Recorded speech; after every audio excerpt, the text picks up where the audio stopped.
Assalamualaikum warahmatullahi wabarakatuh. Perkenalkan, nama saya Aldi Nugroho dengan NPM 11211291. Di sini saya akan membuat video untuk memenuhi tugas ulangan tengah semester strategi investasi dan pendanaan yang diampu oleh dosen Bu Rizka. Tugasnya yaitu menjelaskan salah satu materi yang disampaikan oleh Bu Rizka. Di sini saya akan menjelaskan salah satu materi yang dijelaskan oleh Bu Rizka, yaitu capital budgeting. Capital budgeting adalah proses perencanaan pengeluaran atas aset dan arus kas yang diperkirakan akan terjadi di atas periode waktu 1 tahun. Tujuannya untuk memilih investasi yang bisa menambah nilai perusahaan. Tujuan juga untuk digunakan menilai kelayakan proyek potensial seperti pembukaan proyek baru, pembelian. Di sini ada contoh. Nabila berencana membuka toko kue. Dia memiliki 2 tempat pilihan, yaitu lokasinya Buah Batu dan Majalaya. Nabila langsung memasukkan anggaran cash flow-nya sebagai berikut nih. Yang Buah Batu segini, yang Majalaya segini.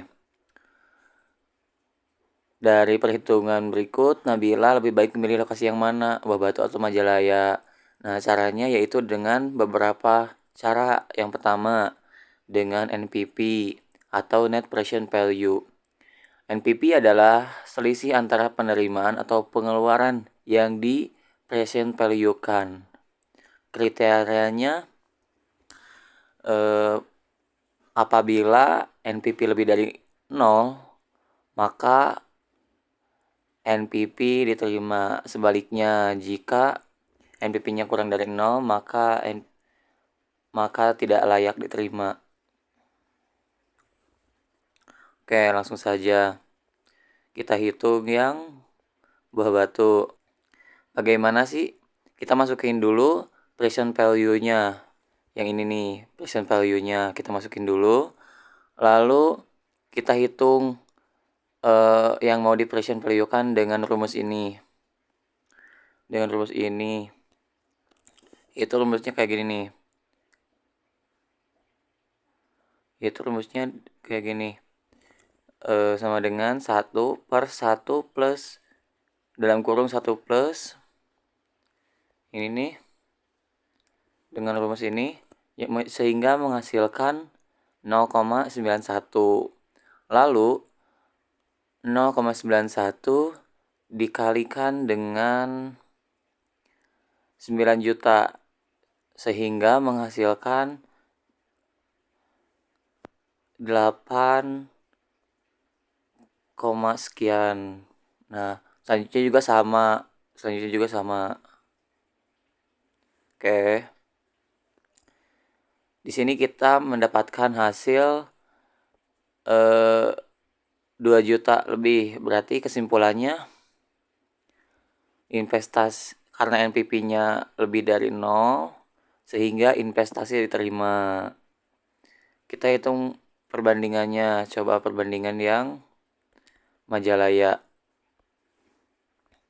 Coba yang Majalaya. Nih, yang Majalaya hasilnya 1 juta, 7 sekian.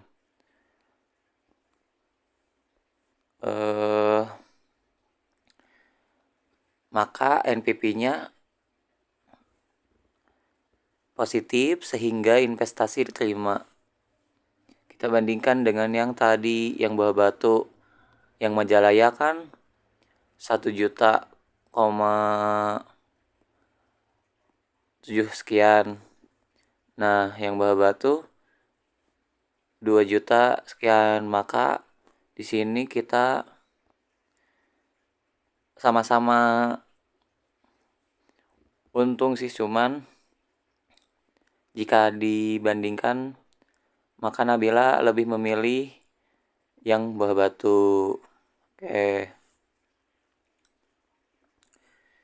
Yang kedua yaitu dengan cara PPB atau payback period, yang merupakan jangka waktu periode yang diperlukan untuk membayar kembali, mengembalikan semua biaya-biaya yang telah dikeluarkan di dalam investasi atau suatu proyek. Cara menghitungnya sama kayak tadi, beda sama yang NPV.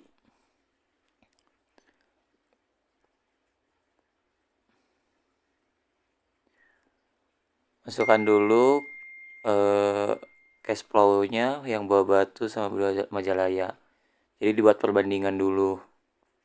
Lalu hitung yang Buah Batu. Gimana cara menghitungnya?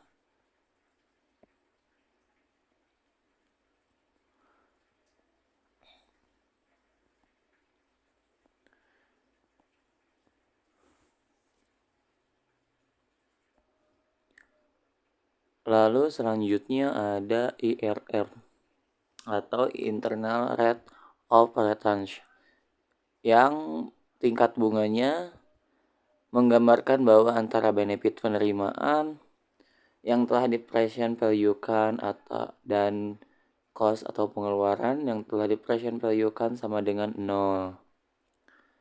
Dengan demikian, IRR menunjukkan kemampuan suatu proyek untuk menghasilkan return atau tingkat keuntungan yang dapat dicapai. IRR ini digunakan pedoman tingkat bunga yang berlaku. Cara menghitung IRR.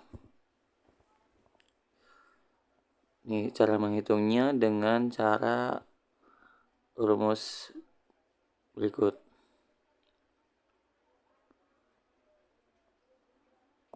Jadi kita tarik kesimpulannya, IRR-nya yaitu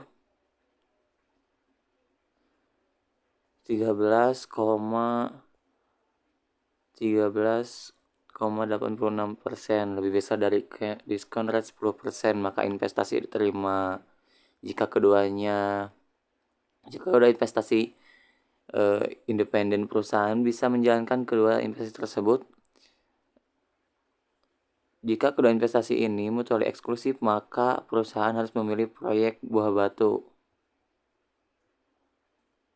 Kita lihat yang Majalaya.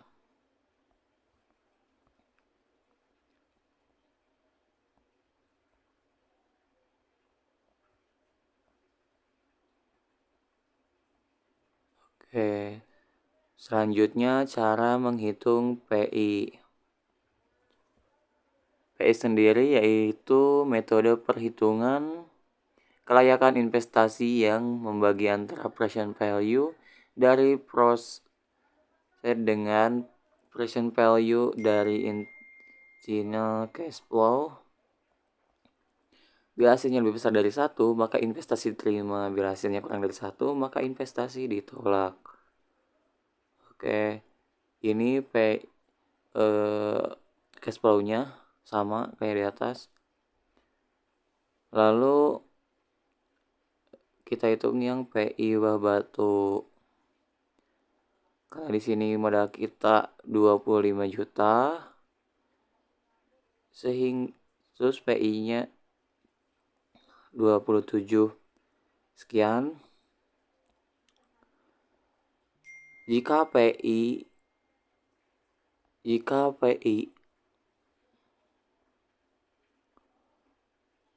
lebih dari 1, maka investasi diterima. Jika kurang dari 1, maka investasi ditolak. Karena PI-nya 1,09 lebih besar dari 1, maka investasi diterima. Jadi penjelasan tentang capital budgeting dicukupkan sekian. Mohon maaf bila ada kesalahan. Wassalamualaikum warahmatullahi wabarakatuh.